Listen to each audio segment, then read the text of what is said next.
Everyone, আসসালামু আলাইকুম। কেমন আছেন সবাই? নীলাস কুকিং অ্যান্ড ব্লগ থেকে একটা ভিডিও নিয়ে আমি চলে আসছি। নীলা অনেক দিন পরে একটা ভিডিও নিয়ে আমি আসলাম। তো ভিডিওতে যদি আগেই বলে রাখি ভুল ত্রুটি হয় তাহলে কিন্তু অবশ্যই ক্ষমা সুন্দর দৃষ্টিতে দেখবেন। তো আজকে আমি আপনাদেরকে তৈরি করে দেখাবো কি সেটা অবশ্যই থাম্বনেল দেখেই বুঝতে পারছেন। তো আমি আজকে আপনাদের তৈরি করে দেখাবো মিল্ক পুডিং। তো এখানে মিল্ক পুডিং তৈরি করার জন্য আমি এখানে 500 ml দুধ নিয়ে নিয়েছি। আর দুধটা আগে থেকেই জাল করা ছিল, জাল করে তারপর হচ্ছে ঠান্ডা করে নিয়েছি। তো এটার ভিতরে আমি দিয়ে দিলাম 1 চামচ আগার আগার পাউডার। তারপর হচ্ছে দিয়ে দিব কর্নফ্লাওয়ার। কর্নফ্লাওয়ারটা দিব হচ্ছে আগার আগার পাউডারটা যেই পরিমাণ দিয়েছি তার ডাবল পরিমাণ দিয়ে নিব। এই তো এক টেবিল চামচ দিয়ে নিয়েছি আমি আগার আগার, আর 2 টেবিল চামচ দিয়ে নিলাম কর্নফ্লাওয়ার। এবার আমি দিয়ে দিব স্বাদ মতো চিনি। আপনারা যেই পরিমাণে দুধ নেবেন ওই পরিমাণে চিনিটাও বুঝে শুনেই নেবেন। হ্যাঁ, যেই পরিমাণে দুধ নেবেন ওই পরিমাণেই চিনি নিয়ে নেবেন বুঝে শুনে, যেরকম মিষ্টি খেতে চান আর কি। তারপরে হচ্ছে এটা আমি ভালোভাবে মিক্স করে নিব। আর একটু সামান্য পরিমাণে লবণ দিয়ে দিলাম।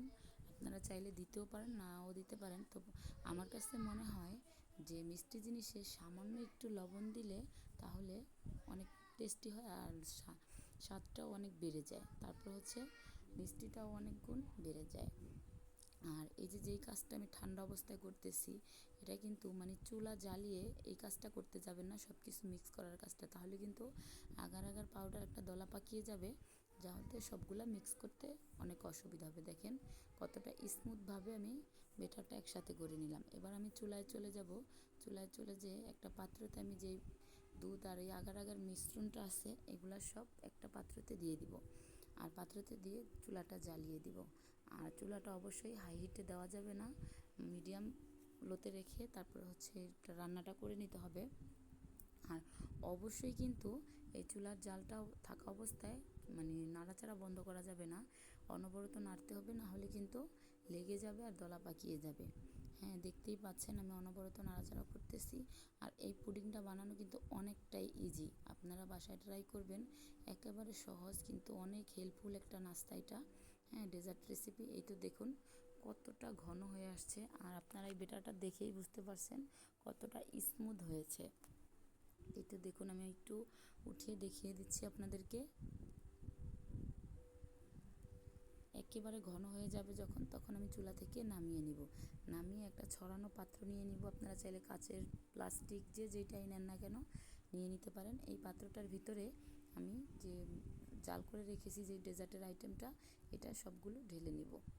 আর অবশ্যই একটু ছড়ানো পাত্র নেওয়ার চেষ্টা করবেন, তাহলে জিনিসটা সুন্দর হবে, দেখতেও ভালো লাগবে। এই যে ঢালতেছি আপনারা দেখেই বুঝতে পারছেন এটা ঘনত্বটা কতটা বেশি, এটা দেখেই বুঝতে পারছেন। অবশ্যই যেন পাতলা থাকতে নামাবেন না, তাহলে কিন্তু ডেজার্টটা ভালোভাবে জমবে না। তো এই তো এখন আমি রেখে দিব ফ্রিজে। 1 ঘন্টার জন্য আপনারা ফ্রিজে রেখে দিবেন। আর অবশ্যই কিন্তু আগে ঠান্ডা করে নিতে হবে, বাইরে রেখে রুম টেম্পারেচারে যখন আসবে তখন আপনারা ফ্রিজে রাখবেন। হ্যাঁ, তো ফ্রিজে রেখে আমি 1 ঘন্টার জন্য ঠান্ডা করে নিয়েছি, চাইলে বেশিক্ষণও রাখতে পারেন। তো এই তো 1 ঘন্টা পরে আবার আমি ফ্রিজ থেকে এটা নামিয়ে নিব। ঠান্ডা হয়ে গেছে আর আমার ডেজার্টটা পারফেক্টভাবে জমেও গেছে, দেখে আপনারা বুঝতে পারছেন যে কতটা সুন্দর হয়েছে। এটা কিন্তু অনেক হেলদি একটা নাস্তা, বাচ্চাদের জন্য খুবই উপকারী একটা জিনিস। যাদের বাচ্চারা দুধ খেতে চায় না তারা আপনারা কিন্তু অবশ্যই নাস্তাটা তৈরি করতে পারেন। তো এই তো আমার নাস্তাটা তৈরি হয়ে গেছে। আমি এখন একটু কেটে আপনাদের দেখিয়ে দিব যে কতটা পারফেক্ট হয়েছে।